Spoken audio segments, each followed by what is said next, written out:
Uttarakhand forward में आपका स्वागत है। मैं हूं ऋचा जैन कालरा। आज की इस कड़ी में हम बात करने वाले हैं राज्य के एक बहुत ही अहम और संवेदनशील जिले के बारे में, जो अपनी प्राकृतिक खूबसूरती और धार्मिक महत्व के लिए जाना जाता है। केदारनाथ मंदिर यहीं पर है। बात हो रही है रुद्रप्रयाग की।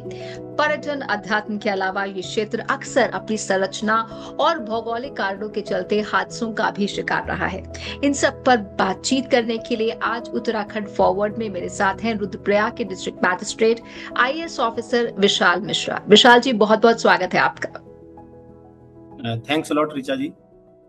तो सबसे पहले अपने दर्शकों को उत्तराखंड फॉरवर्ड का मकसद बताना चाहेंगे कि यहाँ पर जो विकास हो रहा है, जो बदलाव हो रहा है, उस पर हम बातचीत करते हैं राज्य की जानी मानी हस्तियों से, पॉलिसी मेकर्स से, और ऐसे ही एक डीएम हमारे साथ हैं विशाल जी। विशाल जी, रुद्रप्रयाग एक बड़ा कॉरिडोर है तीर्थयात्रियों के लिए। चार धाम यात्रा का ये एक प्रमुख पड़ाव है। यहाँ संगम है अलकनंदा और भागीरथी का। लाखों लोग आते हैं। बीते कुछ सालों में से देखते हुए क्या बदलाव उत्तराखंड सरकार ने किए हैं? जैसा कि सभी को पता है कि रुद्रप्रयाग जिला श्री केदारनाथ धाम के लिए जाना जाता है। और बीते कुछ वर्षों में ऐसा देखा गया है कि श्री केदारनाथ धाम की यात्रा में आने वाले जो हमारे तीर्थयात्री हैं, जो श्रद्धालु हैं, उनकी संख्या में बहुत बढ़ोतरी हुई है। और चूंकि संख्या में बहुत बढ़ोतरी हुई है, इसलिए सरकार ने, जिला प्रशासन ने यहाँ पर बहुत सारी सुविधाओं को, बहुत सारी मूलभूत संरचनाओं को अपग्रेड किया है, बनाया है। जिसको हम ऐसे भी समझ सकते हैं, चाहे वो स्वास्थ्य सेवाएं हों, चाहे वो सड़क हो, चाहे वो पशुपालन विभाग की सेवाएं हो, चाहे वो घोड़े खच्चर का संचालन हो, भीड़ प्रबंधन हो, हर फील्ड में बहुत कुछ काम हुआ है। और उसी का परिणाम है कि इस वर्ष अभी 40 दिन हुए हैं इस यात्रा को प्रारंभ हुए, और 10-10.5 लाख के आसपास लोगों ने यात्रा अपनी पूर्ण कर ली है। जी, लाखों लोग आ रहे हैं, लेकिन क्या ये इंफ्रास्ट्रक्चर इस बढ़ती मांग के मद्देनजर इनफ है, काफी है, या आने वाले समय में आपकी क्या योजना है? जो हमारा इंफ्रास्ट्रक्चर है वो एक लॉन्ग टर्म विजन के साथ तैयार किया गया है। और जहां पर भी हमको ऐसा लगता है कि हमें अपने इंफ्रास्ट्रक्चर को और अपग्रेड करने की जरूरत है, तो वहां पर हम सरकार के निर्देशों में जिला प्रशासन पूरी तन्मयता से काम कर रहा है, और हम अपने इंफ्रास्ट्रक्चर को अपग्रेड कर रहे हैं।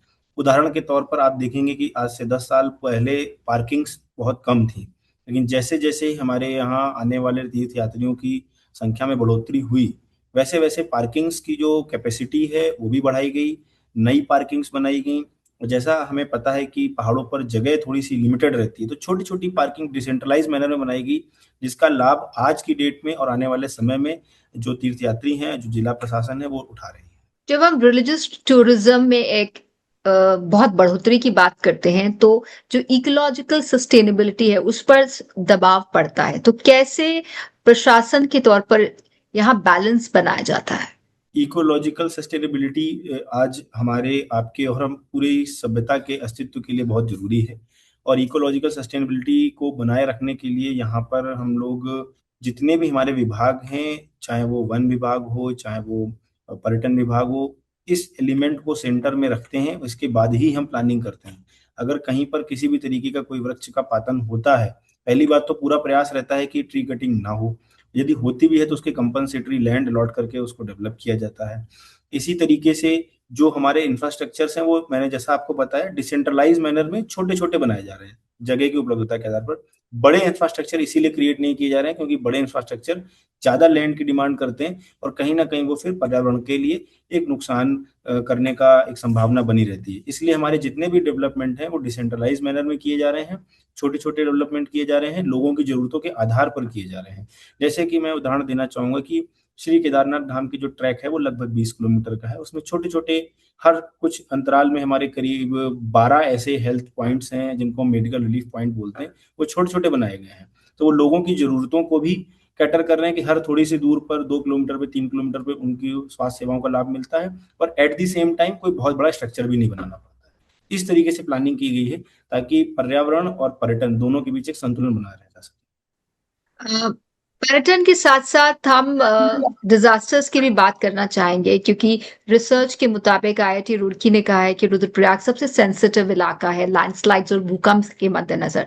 तो इस चुनौती का आप कैसे सामना करते हैं, क्योंकि इस पर तो जब किसी का जोर है नहीं? जी परंतु इस संदर्भ में जो उत्तराखंड की सरकार है उन्होंने बहुत रिसर्च के बाद ये आइडेंटिफाई किया कि कौन कौन से ऐसे जोन हैं जो लैंडस्लाइड जोन है, जहां पर भूस्खलन होता है, जहां पर पत्थर वगैरह गिरने की संभावना बनी रहती है। उनकी रिसर्च करने के पश्चात टीएचडीसी और आईआईटीज के माध्यम से सॉल्यूशंस तैयार किए गए और वहां पर काम चल रहे हैं स्लोप ट्रीटमेंट के, स्लोप स्टेबलाइजेशन के। तो ऐसे 11 पॉइंट हैं जो रुद्रप्रयाग में आइडेंटिफाई किए गए और सभी जगह काम चल रहा है। तो कहीं ना कहीं ये एक एस्पेक्ट है जहां पर हम लोग स्लोप को स्टेबलाइज करके अपनी सड़कों को जो है वो हम सुरक्षित रख कर रहे हैं, उनको आपदा से कम प्रभावित हो उसका प्रयास किया जा रहा है। एट द सेम टाइम यदि कहीं नई जगह पर या इन जगहों पर लैंडस्लाइड होता है तो तत्काल हमारी जो टीमें हैं, जेसीबी हैं, जो हमारे इंस्ट्रूमेंट्स हैं, वो फील्ड में डिप्लॉय रहते हैं और तत्काल हम रोड को क्लियर कराते हैं ताकि आम जनमानस को आने जाने में किसी तरीके की असुविधा ना हो। तो शॉर्ट टर्म और लॉन्ग टर्म दोनों तरीके की जो हमारी पॉलिसीज हैं, जो एक्शंस हैं, दोनों तरीके की नीड्स को कैटर करते हुए चल रही हैं। क्या आपको लगता है कि जिस तरह से कुदरत की मार यहाँ रुद्रप्रयाग में पड़ी है, लैंडस्लाइड्स आती रहती हैं, फ्लैश फ्लड्स भी आते रहते हैं, तो डिजास्टर रेजिलिएंट इंफ्रास्ट्रक्चर की जरूरत है? अभी जो हम लोग इंफ्रास्ट्रक्चर बना रहे हैं वो डिजास्टर रिजिलियंट ही बना रहे हैं। और जैसे कि जो हमारी सड़कें हैं, सिर्फ सड़क यदि हम बना करके रोड्स को या एनएच को बना करके छोड़ देते और उसके लैंडस्लाइड जोन एरिया में अगर हम स्लोप ट्रीटमेंट नहीं करते, स्लोप को स्टेबलाइज नहीं करते, तो हमारी सड़कों को ज्यादा रिस्क था। इसलिए ये कहीं ना कहीं एक कंपोनेंट है हमारी सड़कों को सेफ रखने का, आवागमन को सुचारू रूप से संचालित करने का, कि हम इस तरीके के इंफ्रास्ट्रक्चर को जब हम बनाते हैं तो डिजास्टर रिजिलियंट जो कंपोनेंट है उनको भी सम्मिलित कर रहे हैं। जी। जब नेचुरल डिजास्टर आते हैं, जैसे 2013 में आया, उसके बाद भी कई बार डिजास्टर्स हुए हैं, लैंडस्लाइड्स हुए हैं, तो लोगों की लाइवलीहुड, उनकी कमाई पर सीधा असर पड़ता है, लोकल्स की कमाई पर। उससे निपटने के लिए क्या किया जाता है, क्योंकि उन्हें उस वक्त सपोर्ट की जरूरत होती है? जैसे 13 की 2000 वर्ष 2013 की आपदा के बाद और भी कई आपदाएं आई हैं यहाँ पर। और जैसा कि आपने कहा कि प्रकृति हमारे लिए कई बार चुनौतियां लेकर के आती है। ऐसी परिस्थिति में सबसे पहले हमारा प्रयास रहता है जो लोग कहीं फंसे हुए हैं उनको रेस्क्यू करना, और उनको बाद में रेस्क्यू करने के बाद हमको हमारा प्रयास रहता है कि हम उनको जो सरकार की विभिन्न योजनाएं हैं, जैसे national rural livelihood mission, national urban livelihood mission, इसमें एसएचजीज का गठन करना, उनको ट्रेनिंग देना, और विभिन्न प्रकार के जो हमारे एमएसएमई जो इंडस्ट्री है उनकी जो स्कीम्स हैं, मुद्रा स्कीम्स हैं, उन सब का लाभ दे करके उनको दोबारा से वहीं पर खड़ा करना, इस तरीके का प्रयास करके हम लोग उनको लाइवलीहुड को प्रोटेक्ट करते हैं। और जैसे कि अभी आजकल वोकल फॉर लोकल के लिए भी बहुत प्रयास हो रहा है, उसमें भी हम लोग लोकल प्रोड्यूस करके लोकल ही कंज्यूम करने का प्रयास करते हैं।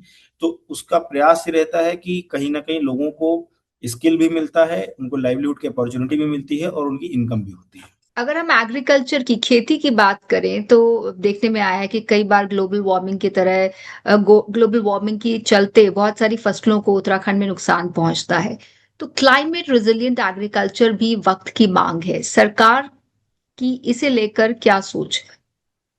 क्लाइमेट रिजिलियंट एग्रीकल्चर के हिसाब से अगर हम देखें तो हमारी जो फसलें हैं उनमें उन्नत बीजों का जो है एक जो मॉडिफाइड और जो मॉडर्न जो सीड्स हैं उनका डिस्ट्रीब्यूशन किया जा रहा है, और डाइवर्सिफिकेशन किया जा रहा है जो सीजन के हिसाब से जो बदलती हुई क्लाइमेट है उसके हिसाब से क्रॉप्स को उगाया जा रहा है। और क्रॉप्स के साथ साथ जो डिफरेंट अदर एलाइड फील्ड है, जैसे कि मत्स्य पालन है, फ्लोरिकल्चर है, और जो हमारा जो फलों का उत्पादन है, उस फील्ड में भी काम किया जा रहा है, ताकि जो हमारी नीड्स चूंकि डाइवर्सिफाइड है तो हमारी ग्रोथ भी डाइवर्सिफाई रहे, लोगों की इनकम भी प्रोटेक्टेड रहे, और सभी की जो न्यूट्रिशनल नीड है वो भी पूरी हो जाए। आपने केदारनाथ धाम की बात की। यहाँ रुद्रप्रयाग में जो 2013 का हादसा हुआ, उससे क्या सबक लिए गए हैं जो कि अब जब हादसे होते हैं तो वो काम आते हैं? जैसे कि आपने 2013 की आपदा का जिक्र किया, मैं बताना चाहूंगा उसके बाद जो हमारे इंफ्रास्ट्रक्चर हैं वो और बेहतर प्लान तरीके से क्रिएट किए गए हैं। जैसे कि ट्रैक रूट पर हमारे इमरजेंसी हेलीपैड बनाए गए हैं। जैसे कि पिछले से पिछले साल जब उसमें लैंडस्लाइड हुआ तो कुछ लोगों को उन्हीं हेलीपैड के माध्यम से रेस्क्यू किया गया। 2013 की आपदा की लर्निंग ये रही कि हम हमारी जो टीम है जो चाहे वो गौरीकुंड में हो, चाहे श्री केदारनाथ धाम में हो, चाहे ट्रैक रूट पर हो, सभी को आपदा की डिफरेंट प्रकार की आपदा की ट्रेनिंग मिली हुई है। लैंडस्लाइड होगा तो कैसे डील करना है, कोई रेस्क्यू करना है तो किन बातों का ध्यान रखना है। इसके अलावा ये पार्ट तो कैपेसिटी बिल्डिंग का हुआ। इसके अलावा इक्विपमेंट्स जो हैं वो बहुत डाइवर्सिफाई हो गए हैं, सैटेलाइट फोन्स की संख्या बढ़ गई है, और जो हमारी यूटिलिटी व्हीकल्स हैं जिसमें हम हर काम के लिए उनको यूज कर सकते हैं, ऑल टेरेन व्हीकल्स की संख्या बढ़ी है। तो कहीं ना कहीं जो हमारी लॉजिस्टिकल और जो कैपेसिटी बिल्डिंग है, दोनों फील्ड में बहुत अच्छा काम हुआ है। और जो हमारा क्रिटिकल इंफ्रास्ट्रक्चर है, जगह जगह पर हेलीपैड बनाया जाना, हेली सुविधाओं का लाभ लेना, ये कहीं ना कहीं हमें लोगों को रेस्क्यू करने में, आपदा से डील करने में, आपदा की मॉनिटरिंग करने में बहुत मदद करता है। इसी संदर्भ में मैं आपको बताना चाहूंगा कि आज हमारा जो आपदा विभाग है वो पहले से बहुत ज्यादा अलर्ट हो गया है। अगर आप देखेंगे तो कभी आपके मोबाइल पे भी अचानक से अलर्ट आता होगा, कोई साउंड बजती होगी कि अगले 3 घंटे एक्सट्रीम रेनफॉल होने वाला है। तो आपदा में सबसे बड़ी चीज हमारा बचाव ही है कि अगर हमको एडवांस में सूचना मिल जाए और हम लोगों को सुरक्षित जगह पर ले आए। तो ये जो डेवलपमेंट हुआ है, ये आपदा से बचाव का जो है, ये बहुत अच्छा डेवलपमेंट है। और कहीं ना कहीं इससे सभी लोग अलर्ट हो जाते हैं, जो उस जोन में है वो भी, जो उस तरफ जा रहे हैं वो भी। तो इस प्रकार से एक पूरा एक सिस्टम क्रिएट किया गया है जहां पर प्रिवेंशन से लेकर के मिटिगेशन और मिटिगेशन के बाद रेस्क्यू तक सारा का सारा जो सिस्टम है वो टेक्नोलॉजिकली मॉनिटर्ड है और उसको बेटर इक्विप्ड किया गया है। अगर हम हेलीकॉप्टर के यूज का एक दूसरा पहलू देखें तो हेलीकॉप्टर टूरिज्म से तीर्थ यात्रा का जो स्वरूप है वो किस तरह से बदला है? क्या ये ज्यादा इजी हुई है? क्या ये ज्यादा एक्सेसिबल हुई है, सुलभ हुई है? हेली सेवाओं के संचालन से जो पर्यटक हैं और जो हमारे तीर्थ स्थल हैं, उसमें उन लोगों को भी पहुंचने का अवसर मिल रहा है जो दिव्यांग हैं, जो बहुत सीनियर सिटीजन हैं, जिनको चलने फिरने में कोई दिक्कत है, गंभीर बीमारी से ग्रसित हैं, वो जा करके दर्शन करके आ जाते हैं। इससे कहीं ना कहीं जो जो लोग हेली के माध्यम से जाते हैं, वो यदि सड़क के मार्ग से जाते तो कहीं ना कहीं सड़क पर ट्रैफिक भी होता, तो उस ट्रैफिक को भी कम किया गया है। बहुत से लोग विदेशों से जिनके पास समय कम है और कतिपय कारणों से वो उनको आना है, दर्शन करना है, तो वो भी लोग जो है हेली सेवाओं का लाभ लेकर के आ रहे हैं। इससे हमारे रुद्रप्रयाग जिले की जो रीच है वो देश विदेश तक पहुंची है। और कहीं ना कहीं जो हमारा आध्यात्मिक जो एक यहाँ का जो ज्ञान है, जो ऊर्जा है, उसका लाभ वो लोग भी ले पा रहे हैं जो हेली सेवाएं यदि ना चल रही होती तो ना ले पाते। चलिए, हेलीकॉप्टर से नीचे जमीन पर उतरते हैं, रिमोट इलाकों की बात करते हैं। रुद्रप्रयाग में अब भी ऐसे कई इलाके हैं जहां पक्की सड़कें नहीं बन पाई हैं या जहां पर कनेक्टिविटी एक इशू है। तो वहां पर क्या काम चल रहा है? प्रधानमंत्री ग्राम सड़क योजना एक ऐसी योजना है जिसने पिछले 25 वर्षों में बहुत सारे जो गांव हैं उनको जोड़ा है। और समय के साथ जो कनेक्टिविटी हो बहुत इंप्रूव हुई है, चाहे वो रोड कनेक्टिविटी हो और चाहे वो टेलीकॉम कनेक्टिविटी हो। मैं दोनों कनेक्टिविटी की बात करता हूँ। और अभी इस वर्ष भी मोर देन 100 रोड्स जो हैं वो सैंक्शन हुई है, जो प्रधानमंत्री ग्राम सड़क योजना में, जिनमें निर्माण कार्य चल रहा है या आगे किया जाएगा। तो कनेक्टिविटी एक ऐसी प्रक्रिया है जो समय के साथ बढ़ती रहती है, लोगों की नीड्स भी बढ़ती जा रही हैं। तो कहीं सड़क बनेगी, फिर सड़क के चौड़ीकरण की भी जरूरत पड़ेगी। तो कनेक्टिविटी पहले से बहुत बेहतर हुई है और प्रधानमंत्री ग्राम सड़क योजना में बहुत अच्छा काम हुआ है। और आने वाले समय में इसकी कनेक्टिविटी जो और जो गांव रह गए हैं वो भी कनेक्ट कर लिए जाएंगे। कितना समय आपको लगेगा कि रुद्रप्रयाग को टोटली कनेक्ट कर लिया जाए आने वाले वक्त? टोटली कनेक्ट करना एक एक बहुत ही या एक बहुत, अधिकतम अधिकतम क्षेत्र को कनेक्ट किया कर दिया जाए? अभी इसका तो असेसमेंट करना पड़ेगा कि कितने गांव और ऐसे हैं जहां पर, क्योंकि इसका भी एक क्राइटेरिया है कि कितने लोग ऐसे हैं, कितने गांव ऐसे हैं जहां पर कितने परिवार हैं, क्योंकि परिवार के हिसाब से, हैबिटेशन के हिसाब से कनेक्टिविटी की जाती है। तो इसका असेसमेंट करके ही हम बता पाएंगे कि कितना समय लगेगा। जी, जब आपने हैबिटेशन की, परिवारों की बात की, तो रुद्रप्रयाग में माइग्रेशन भी एक बड़ा मुद्दा है जिसमें कमाने के लिए, रोजगार के लिए, नौकरी के लिए लोग अपने घरों, गांवों को छोड़कर बाहर जाते हैं।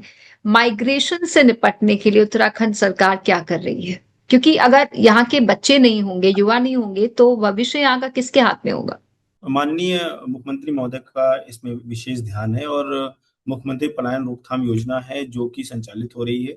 और वो एक एस्पेक्ट है जिसके थ्रू हम लोग लोगों को दोबारा से आजीविका से जोड़ रहे हैं। और आजीविका से जोड़ने के साथ साथ लोगों को मोटिवेट किया जा रहा है, जैसे हम पलायन को रोक भी रहे हैं और रिवर्स पलायन करने का भी प्रयास कर रहे हैं। इस संदर्भ में पलायन को रोकने के लिए विभिन्न प्रकार के जो स्किल, जैसे मैंने पहले भी बताया, जो NRLM है, NULM है, मुख्यमंत्री पलायन रोकथाम योजना है, इनके थ्रू लोगों को स्किल दे करके यहीं पर रोका जा रहा है। यदि वो यहीं पर रोजगार कर रहे हैं तो वो पलायन नहीं करेंगे। जैसे श्री केदारनाथ धाम की जो यात्रा है, उसमें भी इस प्रकार का एक बहुत बड़ी अपॉर्चुनिटी है कि लोग यहीं पर रोजगार करते हैं, चाहे वो होटल व्यवसायी हों, चाहे वो शटल सेवा के लोग हों। तो इस प्रकार की जो स्कीम्स हैं वो पलायन को रोक भी रही हैं, और जब यात्रा बहुत अच्छी चलती है और यहाँ पर रोजगार के अवसर बहुत डेवलप होते हैं तो लोग लौट करके भी यहाँ आ रहे हैं।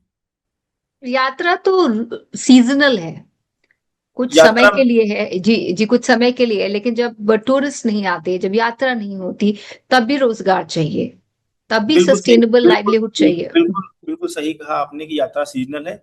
12 महीने में 6 महीने लगभग यात्रा चलती है, और उस 6 महीने में लोग रोजगार करते हैं। और अब तो शीतकालीन यात्रा भी चलना शुरू हो गई है। लोगों का बहुत फोकस है। जो तीर्थ यात्रियों की संख्या शीतकाल की समय कम हो जाती थी, उसमें भी बहुत प्रोग्रेस देखी जा रही है। और बाकी 6 महीने में भी यात्रा का जो जो जो उसका स्केल है वो भले ही कम है, लेकिन उसके कारण लोगों को रोजगार मिल रहा है। लोग आकर के अपने यात्रा की तैयारियां भी करते हैं। जैसे होम स्टेज हैं, तो होम स्टेज में लोग पूरे साल आना चाहते हैं। दिसंबर में, जनवरी में बर्फ देखने के लिए भी लोग आ रहे हैं, और दिसंबर की छुट्टियों में भी लोग आ रहे हैं। और जैसे कि सर्दियों में श्री केदारनाथ धाम से भगवान भोलेनाथ जो है वो ओंकारेश्वर मंदिर आ जाते हैं, तो वहां पर भी लोग दर्शन करने आ रहे हैं। तो इस प्रकार से शीतकालीन यात्रा और होम स्टे स्कीम जो है वो सारी मिल करके एक ईयर और लॉन्ग जो है रोजगार देने का काम कर रही है।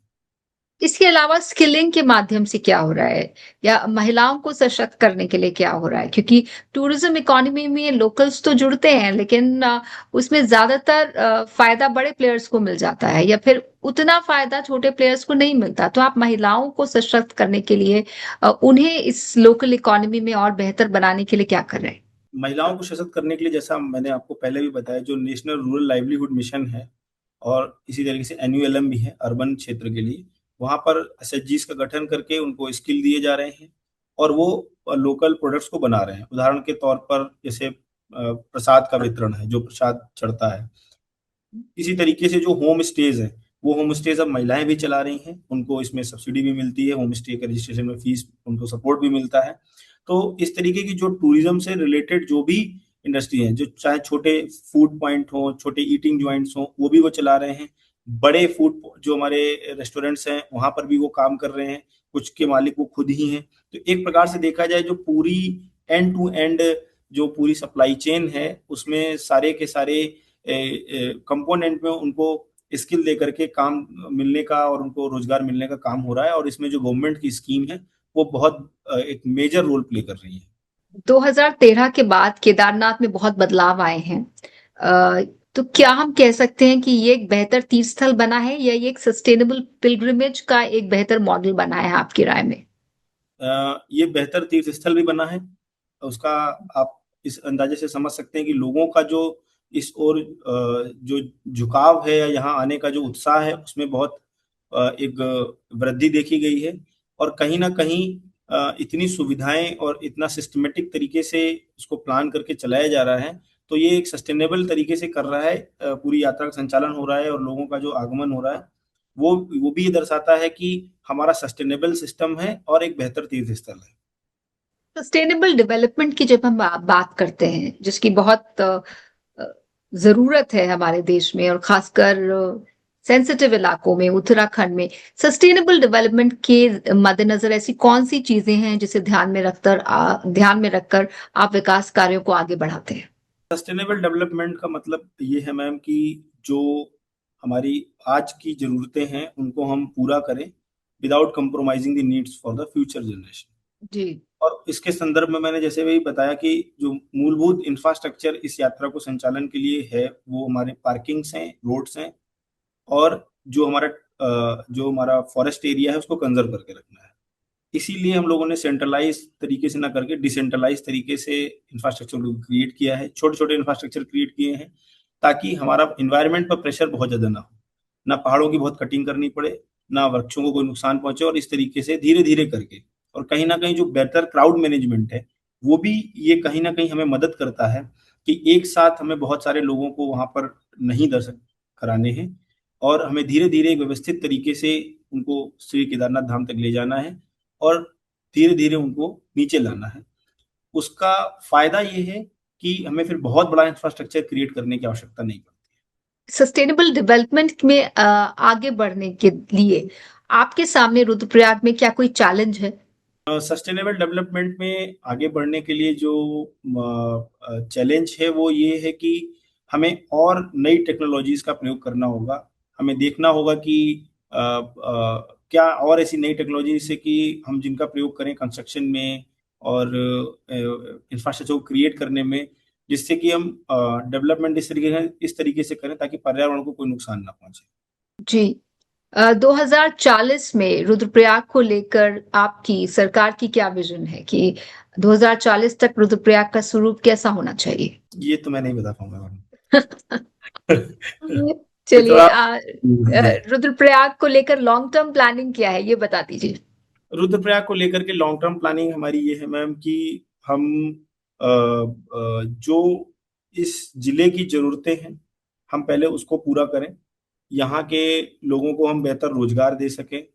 यहाँ पर चूंकि ये यात्रा आज भी चल रही है, आगे भी चलेगी, इस यात्रा को और कितना बेहतर कर सकें ताकि उसके इन्वायरमेंटल फुटप्रिंट्स बिल्कुल भी ना हो और लोगों को इस तरीके से रोजगार मिले कि लोग यहाँ से बाहर न जाएं। मेरे हिसाब से तो यही हमारी प्राथमिकताएं हैं। चलिए, आखिर में रुद्रप्रयाग जिले में आप क्योंकि इतने वक्त से काम कर रहे हैं, तो आपकी नजर में यहाँ की सबसे बड़ी अनटैप्ड अपॉर्चुनिटी क्या है जिसे जिस पर काम करने की जरूरत है?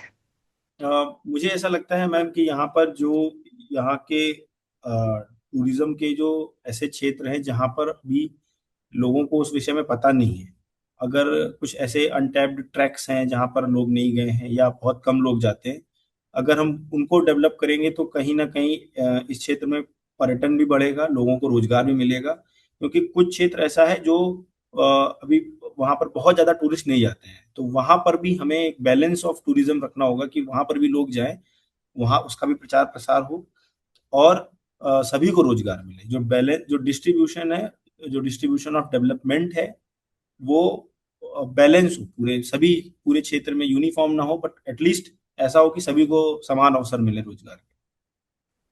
बहुत बहुत शुक्रिया, तसल्ली से आपने हमारे सारे सवालों के जवाब दिए और उत्तराखंड फॉरवर्ड में दिखाया रुद्रप्रयाग में क्या कुछ हो रहा है, और रुद्रप्रयाग को लेकर सरकार की आगे को लेकर क्या प्लानिंग है। बहुत बहुत शुक्रिया हमारे साथ जुड़ने के लिए और इस कार्यक्रम का हिस्सा बनने के लिए।